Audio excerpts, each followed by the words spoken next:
Hello! In this video I will show you how to change alarm ringtone on Cubot X70.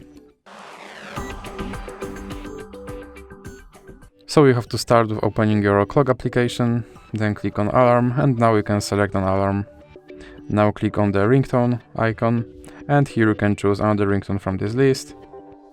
And then simply click back, and as you can see, my ringtone has changed. So that's it for this video. If you liked it, please remember to leave a like and subscribe.